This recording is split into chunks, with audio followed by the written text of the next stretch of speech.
Hello everyone, welcome to round table study. तो बच्चे देखो, आप लोगों ने पिछले वीडियोस को बहुत ही अच्छी तरीके से देख लिया है, आपको चीज़ें समझ में आ गई हैं। ठीक है, अब हम नेक्स्ट स्टार्ट करते हैं। हमारा जो एनसीईआरटी का जो नेक्स्ट टॉपिक है वो हम नेक्स्ट स्टार्ट करते हैं। देखो, आपके पढ़ने का तरीका पहले जो भी रहा हो, लेकिन पढ़ने का तरीका जो होता है मैथ्स में ना, वो यही होता है कि पहले आप चीज़ों को बेसिक से चीज़ों को पहले समझो, देन उसके बाद उससे रिलेटेड जो आपके क्वेश्चन होते हैं आप उन क्वेश्चन को सॉल्व करो। तो एनसीईआरटी की जो बुक है वो भी यही चीज़ बताती है ना, कि पहले बेसिकली एक थ्योरम बताता है, पहले वो जानता है ना कि बिना इनके पढ़े आप क्वेश्चन को सॉल्व नहीं कर पाओगे। तो इसलिए आपके लिए भी इम्पॉर्टेंट होता है कि मैं आपको जो भी मैं आपको बताया करूँ, आप उसको अपनी कॉपी में नोट डाउन कर लिया करो, है ना। और अपने आप नोट्स जो है, अपने नोट्स आप खुद से बनाओ, ठीक है ना। चलो, और कोशिश किया करो कि हमेशा आप पेन और कॉपी लेकर के बैठो, है ना। बिना पेन और कॉपी लेकर के मैथ्स पढ़ना कोई मतलब ही नहीं हुआ, मैथ्स पढ़ने का कोई मतलब नहीं हुआ। चलो सर, स्टार्ट करते हैं।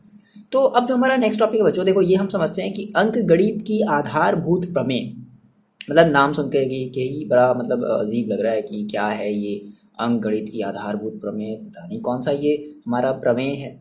अगर मैं आपसे ये कहूँ ना कि आप इसको बचपन से ही जानते हो, आप लगभग इसको क्लास 5th 6th 7th से ही आप इसको जानते हो, आप कहोगे अच्छा, बस इसका नाम बड़ा अजीब दे दिया है ना, fundamental theorem of arithmetic. English भी थोड़ा थोड़ा वर्ड आपको अब समझना है। तो कह रहा है कि अंक गणित की आधारभूत प्रमेय। अब इसको थोड़ा सा समझो। देखो, तो अब हमें इसको समझने के लिए इस अंक गणित की आधारभूत प्रमेय, जो इतना बड़ा जो नाम दे रहा ना, आधारभूत प्रमेय, इसको हमें समझने के लिए हम पहले कुछ बेसिक से कुछ टर्म्स का हम पहले समझो। हम पहले कुछ बेसिक से टर्म के बारे में समझेंगे। वो क्या है हमारे बेसिक सिस्टम। सबसे पहले हम समझते हैं सर अभाज्य संख्या। अब आप में से कई लोग जो है वो अभाज्य संख्याओं के बारे में जानते होंगे, ठीक है। अभाज्य संख्याएं, तो देखो अभाज्य संख्याएं क्या होती हैं। देखो, हमारे पास हमारी बुक में या हमारे कॉपी में कुछ ऐसी भी संख्याएं होती हैं जो अभाज्य। अब अभाज्य का मतलब क्या होता है कि देखो, ऐसी संख्याएं, याद रखना, ऐसी संख्याएं जो केवल एक से, ठीक है ना, ऐसी संख्याएं जो केवल एक से, है ना, और स्वयं, ठीक है, और स्वयं से विभाजित होती हैं, स्वयं से विभाजित होती हैं,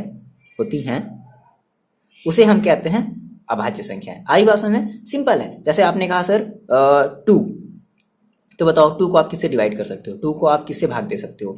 कंप्लीटली भाग देना है, मतलब कुछ भी शेषफल नहीं बचना चाहिए। तो आप 2 को भाग दे सकते हो 1 से, है ना, 1 से भाग दे सकते हो, और खुद 2 से भाग दे सकते हो। तो इस केस में आपका जो 2 हो गया, 2 आपकी एक अभाज्य संख्या हो गई, ठीक है। और याद रखना, अभाज्य संख्या को हम इंग्लिश में कहते हैं प्राइम नंबर। क्या कहते हैं? थोड़ा थोड़ा इंग्लिश भी आप समझो, ठीक है ना। प्राइम नंबर, प्राइम नंबर समझ में आया। अभाज्य संख्याएं समझ में आई कि ऐसी संख्याएं जो केवल एक से और स्वयं से विभाजित होती है, उसको हम अभाज्य संख्या कहते हैं। बेसिक है ना, बहुत बेसिक है, बहुत बेसिक से हम लोग चलेंगे एकदम। हायर जो भी आपके जितने भी आपके सिलेबस में, आपकी बुक में जितने भी क्वेश्चन है, उन सभी के हम लेवल तक पहुंचेंगे, लेकिन आपको पहले बेसिक समझना पड़ेगा, ठीक है। तो आपने कहा सर अभाज्य संख्या समझ में आ गई, यानी कि ऐसी संख्याएं जो केवल एक से और स्वयं से विभाजित होती हैं, उनकी वैसी संख्याओं को हम अभाज्य संख्याएं कहते हैं। फॉर एग्जाम्पल सर मैंने कहा 2, ठीक है, 3, 4 होंगी क्या? देखो 4 नहीं होंगी। क्यों? क्योंकि 4 देखो 2 से विभाजित हो जाती है ना, तो 4 नहीं होंगी, है ना। तो 2, 3, 5, 7, 9 भी नहीं होंगी। क्यों? क्योंकि 9 जो है वो देखो 3 से कट जाती है ना, 3 3 का 9 कट जाती है ना, तो 9 भी नहीं होगी। आ रही बात समझ में? 11, फिर 13, फिर 17, फिर 19, है ना, फिर 23, इस तरीके से फिर आपका ये हो जाएगा 29। तो ये सब सारी बहुत सारी अनंत तक आप चलते चलो, है ना, तो आपको इतनी सारी जो है वो अभाज्य संख्याएं मिल जाएंगी। अभाज्य संख्या मतलब प्राइम नंबर मिल जाएंगे। अभाज्य संख्या समझ में आ गया। चलो, अब हमें फिर से समझना आधारभूत। अब हम देखो, आधारभूत प्रमेय को समझने के लिए हम ये सारी चीजें समझ रहे हैं। आप ये भी जानते हो, अभी हम जब आपको थ्योरी बताएंगे ना, आपको कि अरे बस इतनी सी चीज थी। देखो, अच्छा आपने कहा सर अभाज्य संख्या मेरे को समझ में आ गई। अब उसके बाद एक और आपको नंबर समझना है, भाज्य संख्याएं। क्या समझना है? भाज्य संख्याएं। अब देखो सर, भाज्य संख्याओं का मतलब क्या होता है। देखो, अभी आपने पढ़ा कि जो अभाज्य संख्या होती हैं एक और स्वयं से विभाजित होती हैं, लेकिन जो भाज्य संख्याएं होती हैं वो एक और स्वयं से विभाजित तो होती ही हैं, लेकिन साथ ही साथ किसी और संख्याओं से भी क्या हो सकती हैं? विभाजित हो सकती हैं। तो ऐसी संख्याओं को हम भाज्य संख्याएं कहते हैं। फॉर एग्जाम्पल आपने कहा सर मेरे पास जो फॉर एग्जाम्पल मैंने आपसे कहा सर 4, ठीक है ना। 4 देखो, 4 1 से भी विभाज्य हो सकती है, 4 से भी विभाजित हो सकती है, और साथ ही साथ ये 2 से भी तो विभाजित हो सकती है। तो एक और खुद से के अलावा, एक और खुद के अलावा जिस किसी और संख्या से अगर ये विभाजित हो जा रही है तो हम उसको कहेंगे भाज्य संख्या। ठीक है, सारी बातें समझ में, भाज्य संख्याओं का मतलब समझ में आया। अच्छा, दूसरा आप बता दो। दूसरा आपने कहा सर 6, तीसरा आपने कहा 8, है ना, 10। अच्छा, ये 9 भी तो होगा, ठीक है ना, 4, 6, 8, उसके बाद 9 भी होगा। क्यों? क्योंकि 9 भी आपका क्या हो जाता है, 9 भी आपका 3 से विभाजित हो जाता है। ठीक है, 10 भी आपका 3 से विभाजित हो जाता है, 12 भी हो जाता है, ठीक है, 14 भी हो जाता है, 16 भी हो जाता है। तो ये सारी की सारी संख्याएं जो है वो कैसी हैं, वो आपकी भाज्य संख्या है। अच्छा, आपने कहा सर आपने 2 को क्यों नहीं लिया, आपने सर 2 को क्यों नहीं लिया ना, 2 भाज्य संख्याएं नहीं होंगी। क्यों? देखो, 2 को आप किससे विभाजित करोगे, 2 को आप विभाजित करोगे 1 से, 2 को आप विभाजित करोगे 2 से। इस 1 और 2 के अलावा आप इसको किसी और से विभाजित कर सकते हो क्या? नहीं कर सकते। तो इसलिए हमारी 2 जो है वो भाज्य संख्याएं नहीं है। याद रखना, 2 हमारी एक अभाज्य संख्या है।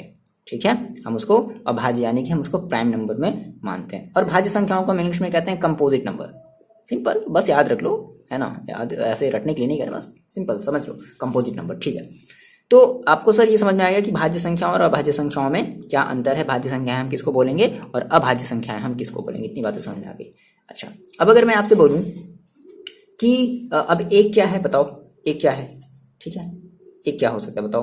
तो देखो, एक जो होती है, एक ना तो हमारी अभाज्य संख्या है और ना ही भाज्य संख्या है। देखो, सब कुछ फैक्ट बातें हैं, आप लोग याद रखना। एक ना तो भाज्य, ये लिख लो आप, एक ना तो भाज्य संख्या है और ना ही अभाज्य संख्या होती है। अच्छा, अब अगर मैं आपसे बोलूं कि सबसे छोटी, है ना, सबसे छोटी समभाज्य संख्या बताओ, समभाज्य संख्या, सबसे छोटी समभाज्य संख्या। तो देखो, इसमें सबसे छोटी आपको समभाज्य संख्या क्या लग रही है? 4, सम है ना, 4 क्या है, सम है। सबसे छोटी समभाज्य संख्या क्या हो जाएगी? 4 हो जाएगी। अगर मैं आपसे बोलूं कि सबसे छोटी विषम भाज्य संख्या बताओ, सबसे छोटी विषम भाज्य संख्या, तो 4 तो हमारा सम हो गया, 6 भी हमारा सम हो गया, 8 भी हमारा सम हो गया, 9 हमारा क्या हो गया, विषम, है ना। तो सबसे छोटी विषम भाज्य संख्या की अगर हम बात करें, विषम भाज्य संख्या की बात करें, तो हमारा कितना होगा? 4 हो जाएगा। आ रही बातें समझ में? ठीक है ना, तो ये बात आप ध्यान रखना। ठीक है, और देखो, अगर मैं आपसे कहूं कि एक ऐसी अभाज्य संख्या बताओ जो सम हो, है ना, तो आपको केवल एक ही ऐसी अभाज्य संख्या मिलेगी जो सम होगी, और वो क्या होगी? 2, है ना। यानी कि 2 जो है एक ऐसी अभाज्य संख्या है जो केवल 2 ही सम है। बाकी और आप देख लो, बाकी आप और चलते चलो, आपको सब विषम मिलेगी, लेकिन जो 2 है वही आपको केवल क्या मिलेगा? सम मिलेगा। आ रही इतनी बातें समझ में? तो अभाज्य और भाज्य संख्याओं के बारे में आपने कुछ फैक्ट भी पढ़ लिए। चलो, अब हम एक नेक्स्ट टॉपिक देखते हैं, किसी संख्या का गुणनखंड। ठीक है, अब मान लो मेरे पास कोई एक संख्या है, ठीक है, तो हम यहाँ पे हमें यहाँ से हमें एक टॉपिक समझना है, संख्या का, ये सब बातें आप नोट डाउन करते चलो। संख्या का गुणन, ये सब देखो बेसिक सी बातें, अगर ये सब आप चीज नहीं पढ़ोगे तो आप एक्सरसाइज में आपको फिर प्रॉब्लम होगी। ठीक है, संख्या का गुणनखंड। अब ये सर संख्या का गुणनखंड क्या होता है? बहुत कुछ नहीं, बहुत आसान है। देखो, जैसे मान लो मैंने कहा, एक एग्जाम्पल के थ्रू समझते हैं। जैसे सर कहा मैंने कि मेरे पास 10 है, ठीक है, अब इस 10 का जो गुणनखंड आप बताओ, है ना। तो 10 का गुणनखंड का मतलब क्या है कि हम ये चेक करेंगे कि जो 10 है वो किससे किससे विभाजित हो जाती है। तो जिस संख्या से ये 10 हमारी विभाजित हो जाएगी, वही संख्या हमारी क्या कहलाई जाएगी? इस 10 का गुणनखंड कहलाया जाएगा। फॉर एग्जाम्पल, क्या ये 10 हमारा 1 से विभाजित हो सकता है? विभाजित मतलब हम इसको भाग देंगे तो क्या ये पूरा का पूरा कट सकता है? हाँ, कट सकता है। तो 10 का एक गुणनखंड मिला 1। अच्छा, क्या ये 10 हमारे 2 से कट सकते हैं? है ना, क्या ये 10 जो है वो 2 से विभाजित हो सकता है? हो सकता है, 2 × 5 = 10। अच्छा, क्या ये 10 हमारा 3 से विभाजित हो सकता है? नहीं, 3 के पहाड़े में 10 कहाँ आता है? नहीं आता। क्या ये 10 हमारा 4 से विभाजित हो सकता है? नहीं। क्या ये 10 हमारा 5 से विभाजित हो सकता है? हाँ, हो सकता है, 5 के पहाड़े में 10 आता है, तो 5 से भी विभाजित हो सकता है। आ रही बात समझ में? क्या नहीं कि 10 के देखो इतने सारे गुणनखंड हो गए, कौन कौन से? 1, 2, 5, है ना। और देखो मजे की बात क्या है कि आप जब इनको अगर मल्टीप्लाई करोगे, 1 का, 2 का और 5 का, तो इन सभी का जो आंसर आएगा वो कितना आएगा? 10 आएगा। देख लो, चेक कर लो, है ना। तो यही हमारा क्या कहलाता है? ये हमारी संख्या का गुणनखंड कहलाता है। मैंने आपको कहा सर चलो 20 का आप गुणनखंड बताओ, ठीक है ना, आप 20 का गुणनखंड बताओ। तो आप क्या करोगे? आप ये देखोगे कि क्या हमारा 20 क्या 1 के पहाड़े में आता है? आता है। क्या हमारा 20 2 के पहाड़े में आता है? आता है। क्या हमारा 20 3 के पहाड़े में आता है? क्या नहीं आता। क्या हमारा 20 4 के पहाड़े में आता है? आता है। ठीक है, क्या हमारा 20 जो है 5 के पहाड़े में आता है? आता है। आई बात समझ में? कि फिर क्या हमारा 20 6 के पहाड़े में आता? नहीं आता। 6 के पहाड़े आप पढ़ो कहाँ? 20 आएगा। 7 के पहाड़े में भी नहीं आता, 9 के पहाड़े में भी ना, हाँ 10 के पहाड़े में आता है। ठीक है, 10 के पहाड़े में आता है। तो अब देखो, अब ये जो, सॉरी यहाँ पे गुणा नहीं करते हैं, देखो हमने कहा कि सर मेरे पास जो 20 का जो गुणनखंड होगा वो क्या हो जाएगा, तो मेरे पास 20 का गुणनखंड 1 भी हो सकता है, 20 का गुणनखंड 2 भी हो सकता है, आ रही बात समझ में, 20 का गुणनखंड 4 भी हो सकता है, 20 का गुणनखंड 5 भी हो सकता है और 20 का गुणनखंड 10 भी हो सकता है। ऐसा नहीं कि हमेशा आप इसको मल्टीप्लाई करो, वो कभी कभी ऐसा आपको मिल जाएगा। हाँ, लेकिन 20 का जो गुणनखंड है वो 1 भी है, 2 भी है, 4 भी है, 5 भी है, 10 भी है, यानी कि ये सारे के सारे जो हैं वो सारे के सारे आपके क्या हैं, वो 20 के गुणनखंड है। सिमिलरली यहाँ पर भी 10 का गुणनखंड 1 भी है, 2 भी है और 5 भी है, ठीक है ना। आई बात समझ, अभी हम केवल गुणनखंड पढ़ रहे हैं, ठीक है। अब किसी भी संख्या का गुणनखंड, आपको ये बात समझ में आ गया। अच्छा, तो आपने 3 चीजें पढ़ी, क्या आपने पढ़ा अभाज्य संख्या, आपने पढ़ी भाज्य संख्याएं और आपने पढ़ा संख्या का गुणनखंड। अब हम समझते हैं, अब हमारा जो मेन टॉपिक है ना, अंकगणित की आधारभूत प्रमेय, अब हम उसे समझते हैं। अब बात को यहां से ध्यान से समझना। अब देखो सर, यहां से बात समझते हैं, अब यहां से आप बात समझना। आपने कहा सर ये इतना बड़ा जो डेफिनेशन है आधारभूत, बड़ा अजीब नाम सुन करके लग रहा है आधारभूत प्रमेय। देखो कुछ नहीं कहता है, क्या कहता है, ये कहता है कि प्रत्येक भाज्य संख्या को, ये वर्ड याद रखना, अभी आपने भाज्य संख्या पढ़ा, ठीक है ना, प्रत्येक भाज्य संख्या को अभाज्य संख्याओं, है ना, अभाज्य आपने संख्या भी पढ़ा, अभाज्य संख्या, प्रत्येक भाज्य संख्या को अभाज्य संख्याओं के गुणनफल के रूप में, है ना, गुणनफल के रूप में, मतलब कि गुणनखंडित, गुणनफल के रूप को हम क्या कहते हैं, गुणनखंडित। यानी कि ये कहता है, ये जो इतना बड़ा जो बोल रहा है ना अंकगणित की आधारभूत प्रमेय, ये कहता है कि प्रत्येक भाज्य संख्या को अभाज्य संख्याओं के गुणनफल के रूप में व्यक्त किया जा सकता है। इसी को हम अंकगणित की आधारभूत प्रमेय कहते हैं। आपने कहा सर थोड़ी सी बातें समझ में आई और थोड़ी सी बातें समझ में नहीं आई, कोई बात नहीं। देखो क्या कह रहा है कि प्रत्येक भाज्य संख्या को, आपने कहा सर मेरे पास 10 था, मेरे पास 10 था, तो क्या कह रहा है कि प्रत्येक भाज्य संख्या को, यानी कि 10 को अभाज्य संख्याओं के गुणनफल के रूप में व्यक्त किया जा सकता है। तो देखो 10 को मैंने क्या लिख लिया, 10 को मैंने लिख लिया 2 गुणे 5। अब देखो 2 भी आपका कैसा एक संख्या है, 2 भी आपका एक अभाज्य संख्या है, 5 भी आपकी एक कैसी संख्या है, 5 भी आपकी एक अभाज्य संख्या है। तो बस वही बात है। अब यही जो आपका जो थ्योरम है, इसी को आपने कह दिया अंकगणित की आधारभूत प्रमेय। लो हो गया, आई बात समझ में। चलो आपने कहा सर 20, आपने कहा सर 20, तो सर 20 को तो हम ऐसे भी लिख सकते हैं सर 10 गुणे 2, लिख सकते हो, कोई दिक्कत नहीं है। लेकिन अगर आप इसको कहो कि इसको हम अंकगणित के आधारभूत के प्रमेय के आधार पर क्या लिखें, तो देखो अंकगणित के आधारभूत प्रमेय क्या बोलता है कि भाज्य संख्याओं को अभाज्य संख्याएं के गुणनफल के रूप में, ठीक है, अभाज्य संख्याओं के गुणनफल के रूप में लिखना है। तो ये आप मेरे को ये बताओ कि क्या 10 हमारी एक अभाज्य संख्या है क्या? नहीं है। आपने 10 को देखो कैसे लिखा था, आपने 10 को लिखा था 2 गुणे 5। तो फिर से आप क्या कर दो, फिर से आप इस 10 को लिख दो 2 गुणे 5 गुणे 2। अब ऐसा है कि 2 को थोड़ा सा इधर कर लो, यानी कि 2 गुणे 2 गुणे 5, चाहे ये लिखो चाहे ये लिखो, हाँ, लेकिन आप ये लिखो चाहे ये लिखो, बात तो अब आपकी ये जो, अब आपने ये जो स्टेटमेंट दे दिया, आपने ये जो लिख दिया, अब ये आपकी अंकगणित की आधारभूत प्रमेय को फॉलो करता है, ठीक है ना। तो हमेशा याद रखना कि किसी भी भाज्य संख्या को हम उसके अभाज्य संख्याओं के गुणनफल के रूप में व्यक्त करते हैं, और इसी को हम कहते हैं अंकगणित की आधारभूत प्रमेय। ये आप बहुत पहले से पढ़ते चले आ रहे हो, बस इसका नाम थोड़ा सा अजीब दे दिया। क्लियर है ना, आ रही बात समझ में? ठीक है, चलो इतनी बातें आपको समझ में आ गई। सर अब जैसे मैंने आपसे कहा कि चलो आप ये निकाल करके बताओ, जैसे मैंने कहा कि चलो आप 42 का 42 का आप निकाल करके बताओ, तो आप सिंपल बहुत आसानी से कैसे निकालते थे आप यहाँ पे, आपने कहा सर ये तो 42 बहुत आसान है, हम कुछ ऐसे करते थे, हमें याद आ गया, है ना, क्या 2 से ले जाते थे, है ना, 2 दूना 4 और 2 एकम 2। फिर अब देखो ये 21 है, तो 21 बेसिकली किससे जाएगा, तो 21 बेसिकली किसके पहाड़े में आता है, 3 के पहाड़े में आता है, क्या आता है, तो 3 7 21 चला गया। फिर देखो 7 एकम 7 कब तक ले जाते हैं, जब तक ये 42 एक में ना बन जाए। तो अब देखो, अब यानी कि 42 है, तो 42 का देखो गुणनखंड का क्या क्या क्या हुआ, 2 है 3 है 7 है। 42 के कितने गुणनखंड है, 2 है 3 है 7 है, तो 2 गुणे 3 गुणे 7। अब यही जो आपने ये जो लिख दिया, यही आपका अंकगणित की आधारभूत प्रमेय, इसी को आपने अंकगणित की आधारभूत प्रमेय बता दिया।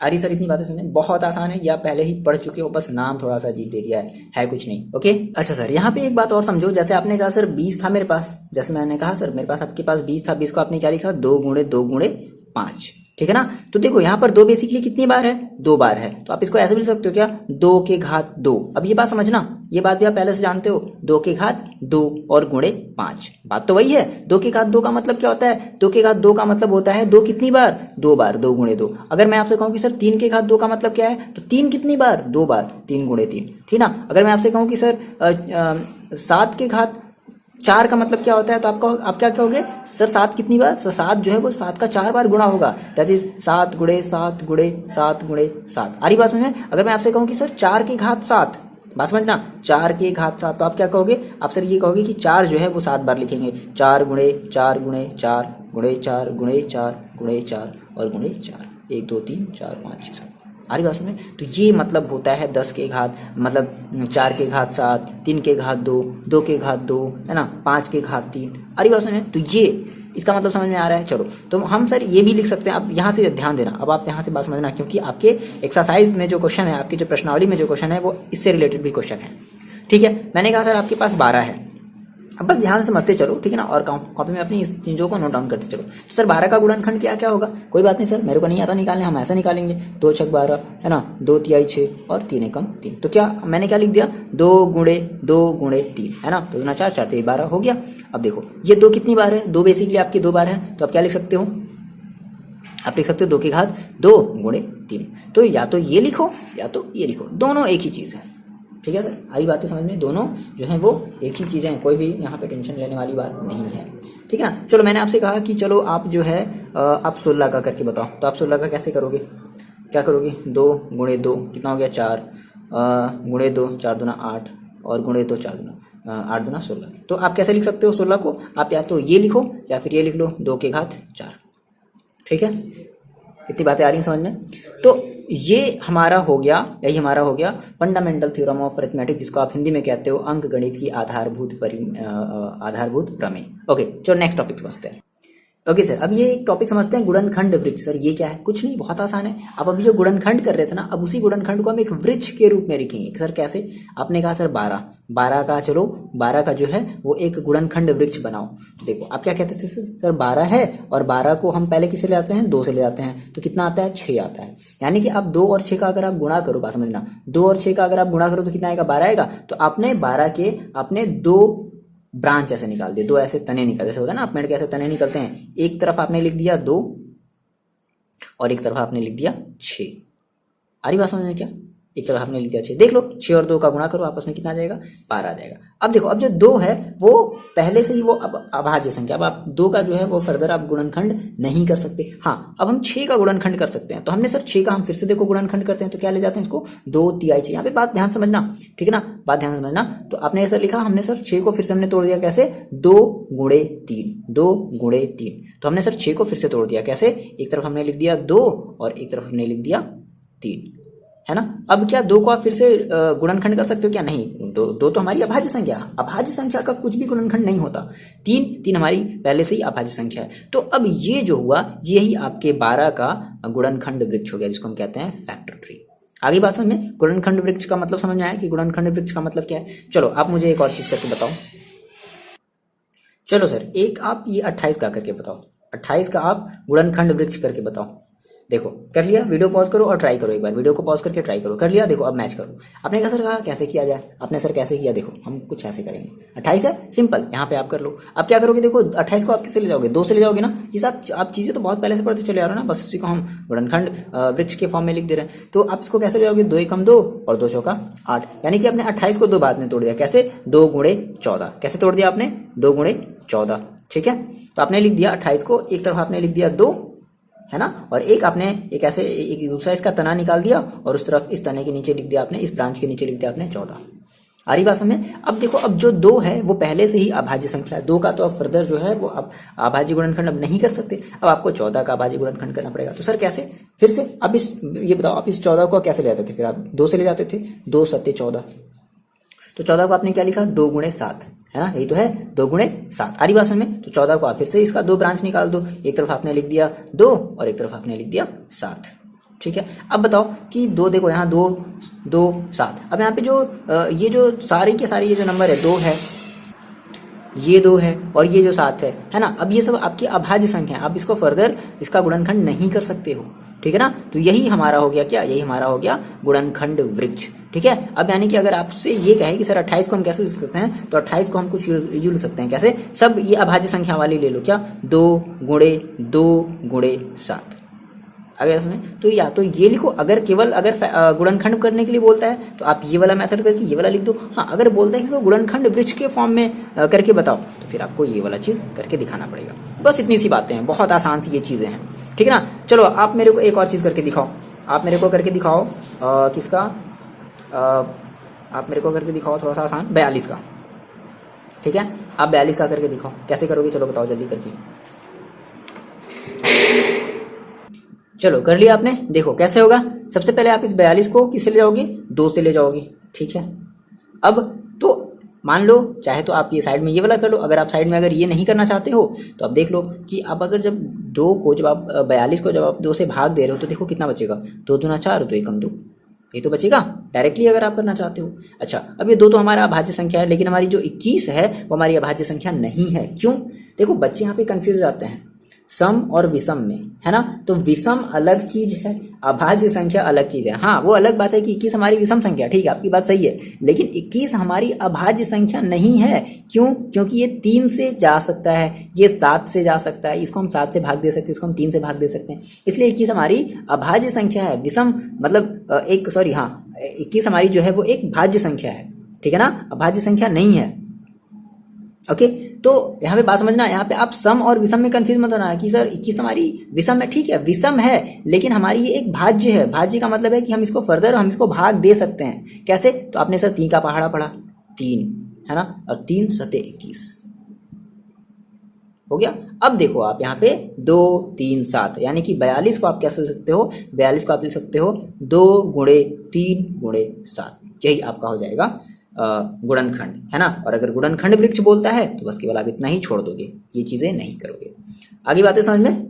चलो, तो आपको इतनी बातें अब समरी समझ लो कि आपको इतनी बातें समझ में आ गई कि अगर मेरे पास अगर कोई भी एक भाज्य संख्या है, ठीक है ना, जैसे मैंने कहा सर मेरे पास अगर 25 है तो 25 को हम क्या लिखेंगे, 5 गुणे 5 लिखेंगे, या तो 5 के पावर या 5 की घात 2 भी लिखेंगे। क्या कहते हैं इसको, 5 की घात 2। ये बात हमेशा याद रखना, ये बात याद रखना, है ना, ये बात याद रखना। अभी ये चीज अभी आपको न्यूमेरिकल में बहुत ज्यादा हेल्प करेगा। चलो सर नेक्स्ट टॉपिक देखते हैं। ओके सर, एक और टॉपिक समझते हैं, ठीक है। अब यहाँ पे हम एक टॉपिक हमें और समझना है, ठीक है। ये इस बेसिकली इस एक्सरसाइज का, यानी कि आपका जो एक्सरसाइज आने वाला है 1.2, इस एक्सरसाइज का ये लास्ट टॉपिक होगा, ठीक है। देखो क्या समझते हैं, अब यहाँ पे समझते हैं मासा और लसा निकालना, ठीक है। ये आप चीजें समझते हो, मेरी बात यहाँ पे आप सुन लेना, वीडियो स्किप करने से पहले आप मेरी बात सुन लेना, ठीक है ना। मासा और लसा, ठीक है ना, मासा और लसा। और कौन से मेथड से हम निकालेंगे, हम इसको निकालेंगे अभाज्य गुणनखंड, ठीक है, अभाज्य गुणनखंड मेथड या अभाज्य गुणनखंड विधि द्वारा। ओके सर, अब कैसे करेंगे बात समझो यहाँ पे, अब कैसे करेंगे हम अभाज्य गुणनखंड विधि द्वारा कैसे करेंगे। तो अभाज्य गुणनखंड तो आप जानते हो। अच्छा, यहाँ पे आप थोड़ा सा अब देखो, अभी तक आपने केवल मासा और लसा के बारे में आपने पढ़ा था कि हाँ मासा निकालते हैं तो जो भी हमारी चीजें उभयनिष्ठ होती हैं, मतलब उभयनिष्ठ का मतलब जो कॉमन होता है हम उसको ले लेते हैं, और लसा में जो कॉमन होता है उसे भी लेते हैं और जो कॉमन नहीं होता उसे भी लेते हैं। सर एग्जैक्टली मासा और लसा का मतलब क्या होता है? देखो, अगर हम सर कहें मासा मतलब महत्तम समापवर्तक, है ना, तो किसी भी संख्या का मतलब बेसिकली मासा के लिए आपको 2 संख्या होनी चाहिए, 2 या 3 संख्या होनी चाहिए, अब 2 से ज्यादा मिनिमम 2 ही चाहिए। तो आपने कहा कि सर ये मासा क्या है, देखो बात समझना, क्या ये कहता है कि मासा बेसिकली ये होता है कि मासा देखो बेसिकली है क्या कि किसी भी 2 संख्याओं का जो मासा होता है ना, वह बड़ी से बड़ी संख्या होता है जो उन संख्याओं को पूर्णतः विभाजित कर देता है। क्या करता है ना, हम क्या बात समझना है यहाँ से। ओके सर, देखो यहाँ पे आपको मासा और लसा में बेसिकली आपको फर्क अब समझ में आएगा, है ना। आपने क्लास 9 से जो भी आपने इसके पहले जो भी चीजें पढ़ी थी, अब आपकी चीजें यहाँ पर क्लियर होने वाली। देखो मासा क्या होता है, मासा वह बड़ी से बड़ी संख्या होती है जो दी हुई संख्याओं को पूर्णतः विभाजित करती है। यहाँ पे एक बात याद रखना, दी हुई संख्याओं को पूर्णतः विभाजित करती है, ठीक है। अच्छा, लसा क्या होती है, लसा वह छोटी से छोटी संख्या होती है जो दी गई संख्याओं से पूर्णतः विभाजित होती है। 2 वर्ड याद रखना, को और से। अब सर इसका क्या मतलब है कि मासा में आपने कहा कि दी हुई संख्याओं को पूर्णतः विभाजित करती है, और लसा में क्या हम कहते हैं कि वह छोटी से छोटी संख्या जो दी हुई संख्याओं से पूर्णतः विभाजित होती है। फॉर एग्जाम्पल देखो, फॉर एग्जाम्पल बच्चे मैंने कहा, फॉर एग्जाम्पल बात समझो, फॉर एग्जाम्पल मैंने कहा कि सर मेरे पास 2 संख्याएं थी। कौन सी? एक था मेरे पास, मान लो सपोज करो, एक छोटा सा एग्जाम्पल लेते हैं। मैंने कहा कि सर मेरे पास 2 नंबर थे, 2 मेरे पास संख्याएं थी, 16 थी और 20 थी, ठीक है। चलो अभी हम ये सब चीज़ें भूल जाते हैं, अभी हम फिलहाल अभी अपने मासा और लसा को समझते हैं। तो मैंने कहा सर आप इस 16 और 20 का मासा और लसा आप दोनों निकाल करके दिखाओ। तो आपने कहा ठीक है लो सर निकाल देते हैं तुरंत। आपने कहा सर ये कुछ ऐसे 2 दूना 4 दूना 8 दूना 16 और आपने सर 20 को लिखा 2 दूना 4 और 4 बचे 20। ओके कुछ आपने ऐसे लिखा। आपने कहा सर मसा निकालना है, ये लो सर तुरंत मैंने मसा निकाल दिया।